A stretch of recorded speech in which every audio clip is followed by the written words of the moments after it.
Hello everyone and welcome back into yet another week here on the GSMC Fantasy Sports Podcast, brought to you as always by the GSMC Sports Network. My name as always is Christopher Shepard.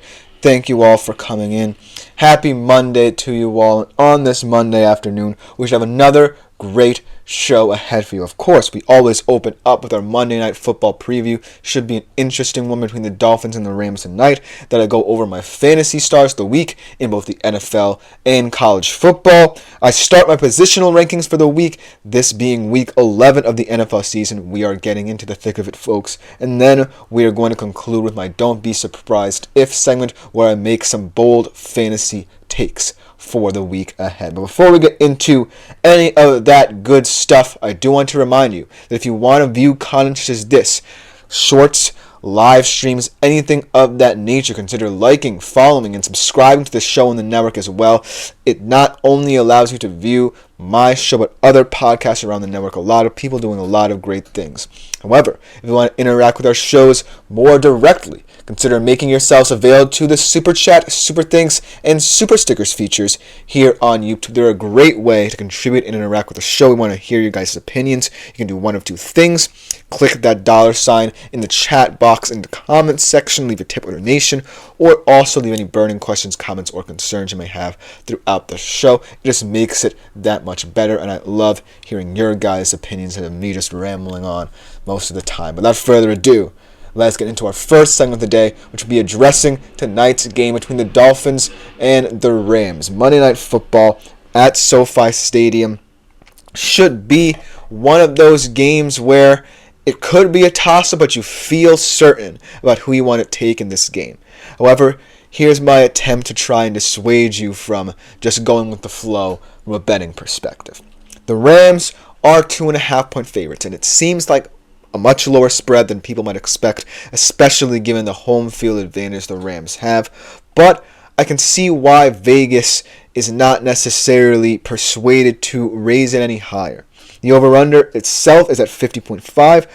The Rams are minus 130 to win. Miami's at plus 110. So as you can see, even between the discrepancy in records, of course, Miami's coming in 2-7, or actually I believe 3-7, and the Rams are on a little bit of a win streak. They're getting hotter again, 5-4, and firmly in position to take control of the NFC West, and they feel they can do that. And this team certainly looks like it could be the NFC West favorite at this point in the season.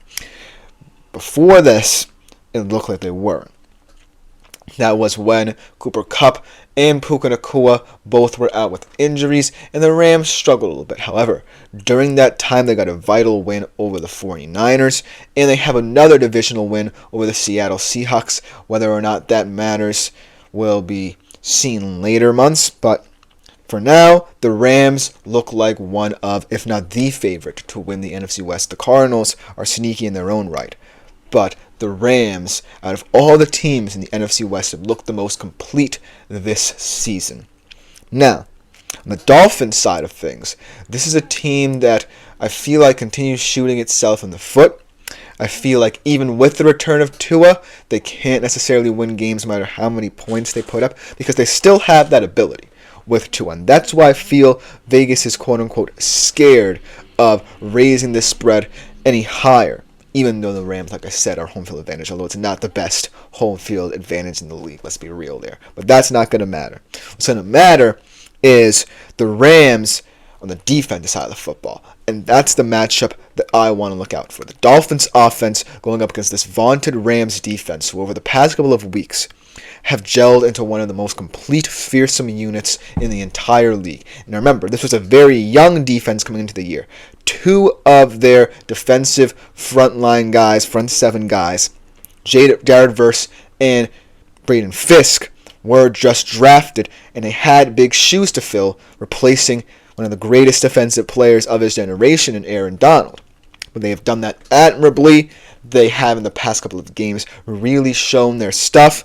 And in the back end as well, the emergence and rise of Cam Kinchens at the safety position is one to watch as well. This is just a Rams defense that's fully rounding into form from back to front, and I'm really excited to see what it can do against this still vaunted and fearsome Dolphins offense.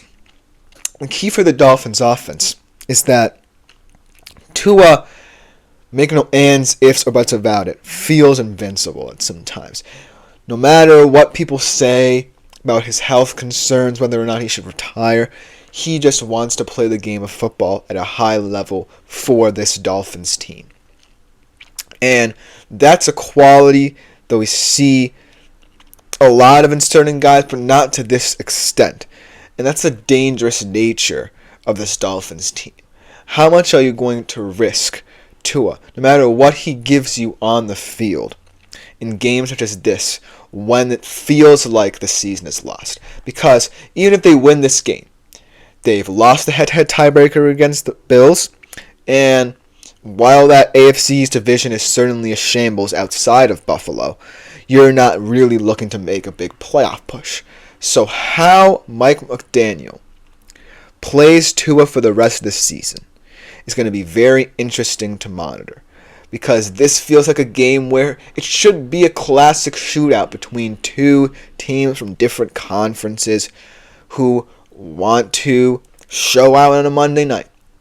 But to what extent is Mike McDaniel going to do that? Because granted, while the Dolphins still are in the AFC playoff hunt theoretically, mathematically, it could get a little bit impossible should they keep on stockpiling losses. And the reason why I feel like they're losing is not necessarily that the offense is trying to find its rhythm yet again, because of the defense. And this defense is one that's been up and down all year. It's had its problems, its injury woes over the past few years now, but still can be one of the better units in the National Football League. They still have the talent at each and every single position group in that defense. On the front seven, you have guys like Bradley Chubb, Jalen Phillips. Even though he has the worst injury luck, when he is healthy, he is proven to be one of the better off-ball linebackers in the league. And you have, of course, Jalen Ramsey, one of the most venerated corners of his generation, still playing there. Obviously, they don't have Christian Wilkins, and that would have been great to have coming into this season, but they got to work with what they got. And right now, you still have two high-end defensive players on your squad, but they're not living up to par. They're not necessarily showing the leadership skills they might need to get this team through a certain rough patch. And so that's why I feel like LA in this game certainly feels like it has the momentum. However, the reason why I kind of wanted to dissuade you from thinking this is LA's game to lose is because of the intriguing betting odds. I feel like the Dolphins with Tua, yes, are much more competitive than they ever will be with Tyler Huntley or Tim Boyle at the helm. But they actually have talent to win games now. It's not like Tua comes back and this offense is still very messy. No, they can still put up points. That being said, the question is, will Mike McDaniel want to risk certain things and try and win this game if it is close at the end? And that's why this one is so hard to gauge from a betting perspective. Because let's say this is a 3-point tied game from the fourth quarter, and it's the Dolphins who are behind. Do you want to risk it all, have Tua come out guns a-blazing in a 2-minute drill, kind of risk something, what with Tua having to do all the things he has to do to win this game, or kind of accept your fate? I don't think the Dolphins are a football team that want to accept their fate, but 2-7 is what they are right now.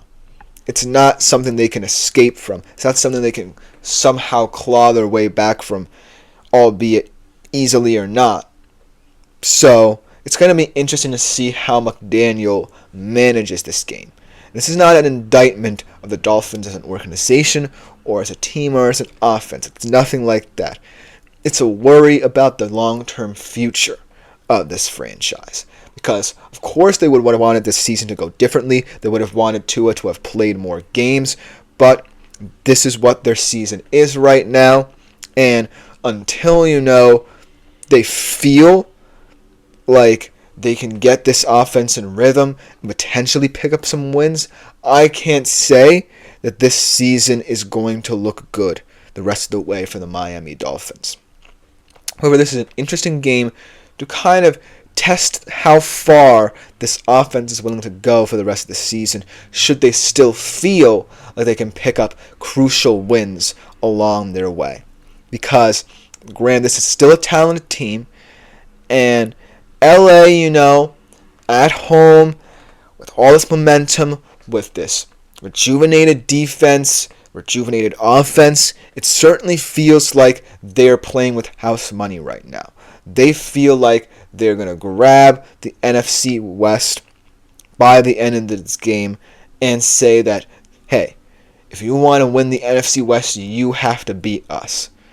And this certainly feels like the game that can prove it. But I can't necessarily ignore the talent the Dolphins have. And it's just a question of whether or not that talent is going to perform in the way we think it could compared to what the Dolphins organization might expect out of them. Do they want to preserve this offense and kind of pack it in for this year? Or do they actually want to make a go of it and see what they can get out of this season? If that's the answer, then potentially the Dolphins can cover the spread, if not win outright. If they do feel like this is a lost cause of a season, then look for this to potentially be a Rams blowout. But I still want an exciting game, and actually hoping like hell that the Dolphins do win this game as a Seattle fan for us to have any chance to claw back into this division. But I still think the Rams will win. But let me know what you think in the comments about this one. But coming up next, we are looking at my NFL Fantasy Stars of the Weekend. Which guys shone brightest this weekend? We'll be right back to talk about them right after this short break. I feel like I'm losing my mind. 'Cause everybody